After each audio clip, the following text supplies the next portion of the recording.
सुशीला जी भंडारी, नमस्ते। आपसे मिलके बहुत खुशी हुई।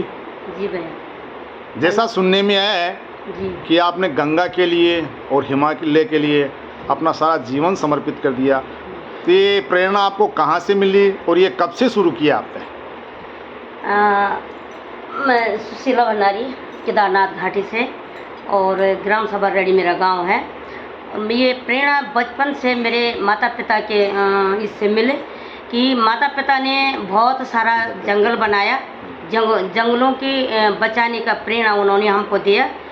और गंगा के लिए जब हमारे पिताजी बोलते थे कि हमारी गंगा हिमालय से में जितने हिमालय से जो भी धाराएं आते हैं वो सारे गंगा की बूंद हैं, तो ये प्रेरणा मन में हमारी बचपन में थी।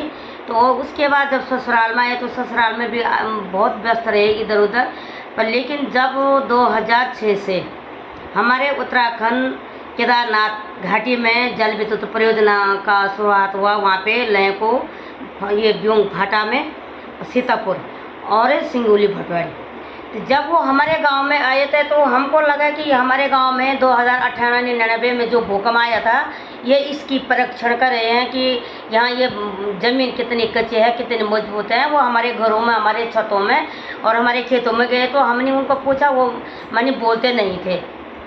फिर जब हमने उनका अध्ययन किया, भाई लोग चुपचाप करके हमारे पूरे खेतों को बर्बाद कर रहे हैं, ये कर रहे हैं। तो उसके बाद जो है मैं अध्यक्ष थी 2013 में, ये 2003 में तो अध्यक्ष थी। तो मैं अध्यक्ष करते करते पहले तो मैंने कच्ची शराब की भटियाँ तोड़ी, 25 भटियाँ तोड़ी, पूरा इलाज जो है शराब से मुक्त किया 3, 4, 5 तक। 6 में जब ये आए तो इनके बाद जब हमने इनको पूछा कि आप क्या करें, ये कह रहे, एक भाई आए थे मेरे दिल्ली से, एक बहन भी थी यूनिवर्सिटी से। उन्होंने कहा कि आपके परिवार में कितनी बच्चे हैं, कितनी गाय हैं, भैंस हैं, ये हैं। तो मैंने कहा आप ये स्टोरी लगा शुरू से, यही स्टोरी शुरू से गंगा, तो यही बात गंगा आए, उन्होंने हमको बताया। आपने गंगा के लिए जेल भी गई हैं? जी भैया। तो जल विद्युत परियोजना के नाम से मेरे को आती भी नहीं थी, तो उन्होंने कहा आपके गांव के अंदर जो मंदाकिनी गंगा आती है उस पर जल विद्युत परियोजना बन रही है। तो हमने कहा कि जल विद्युत परियोजना गंगा जी पे, हमने कहा ये नहीं हो सकते हैं। तो जो हमारी गंगा है हिमालय से जो आती है, गंगा में जो कण, जो जड़ बूटियों का जल जो मिश्रण उसमें आता है वो सीधा हिमालय से सागर तक जाते हैं, तो वो पानी बहुत पवित्र औषधि होती है। जल विद्युत परियोजना तो देश के लिए अच्छी बात है। नहीं है, देश के लिए है, पर लेकिन ये तो अपनी ठेका के लिए, अपने स्वार्थ के लिए कर रहे हैं।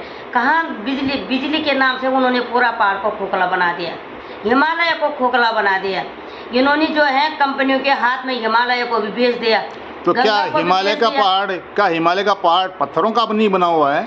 हिमालय में पहाड़ पत्थरों का नहीं है, वो रेत और बर्फ का है, मिट्टी और जैसे बुरबुरा मिट्टी रहती है ना वहाँ पे, वो इसका पहाड़ है, वो चट्टान का नहीं है। तो वहाँ उन्हीं के अंदर सुरंग, हजारों सुरंग, लाखों टन ब्लास्ट हो रहे हैं, उनके ऊपर गांव बसे हुए हैं। तो सुशीला जी, आपका कहने का मतलब ये है कि हिमालय पहाड़ मिट्टी का बना हुआ है, वहाँ पे विस्फोट होने से, सुरंगें बनाने से वो ढह रहा है, वहाँ भूस्खलन हो रहे हैं, ज़मीन ढह रही है, डैम बनने से वो ज़मीन नीचे धंस रही है। तो ये आपके कहने के हिसाब से ये नहीं होना चाहिए। तो क्या आपने इसके लिए बड़े नेतृत्व से, नरेंद्र मोदी से, उमा भारती से, इनसे कभी मिले आप? सबसे मिले, हमने सबसे अपनी बात रखी, पर्यावरण के संबंध में भी, गंगा के हिमालय के संबंध में भी, कि जैसे हमारी गंगा थी वैसे ही रहने दो, जैसे हिमालय है वैसे ही रहने दो। वो हमारे पूर्वज कहते थे कि हम हिमालय में जब जाते थे हम आवाज़ में, हम आपस में बातें भी नहीं करते थे, बातें करते करते हिमालय पिघल जाता था, इतना कमज़ोर है। वो आज हेलीकॉप्टर उड़ रहे हैं वहाँ, वो बार बार जो है कि आपदा को न्योता दे रहे हैं। मोदी जी मास्टर प्लान बनाने में तुले हुए हैं केदारनाथ बद्रीनाथ में, जबकि वहाँ मास्टर प्लान नहीं बन सकते हैं। वहाँ पे वही यातायात कर सकते हैं जो चौथा अवस्था में जाते थे, जो माने अपना सच मन से माने कि लास्ट में जाते हैं। अब वहाँ बच्चे सारे गाड़ी सुविधा कर रहे हैं, मास्टर प्लान बना रहे हैं, तो वहाँ सारे लोग जा रहे हैं। वहाँ माने कि धार्मिक स्थल जो हमारा मुक्ति का द्वार था वो सारा उन्होंने तहस नहस कर दिया। तो आपका कहने का मतलब ये तो नहीं है कि वहाँ पे जो पर्यटन जा रहे हैं, आज लोग जा रहे हैं, जिससे उस क्षेत्र का विकास हो रहा है वो होना चाहिए या नहीं होना चाहिए? पर्यटक जाइए पर, लेकिन पर्यटक सोच के मत जाए। ये तीर्थ यात्रा करने के लिए जो है, जो पहले के लोग जाते हैं कि मोक्ष का द्वार है, अपने तीर्थ यात्रा अपने पूर्वजों के लिए, अपने पितरों के लिए, पिंड दान करने के लिए और आप भगवान का दर्शन करने के वहाँ पे जाएं और फिर अपना जैसे जाएं वही पवित्र मन से आप लौटें।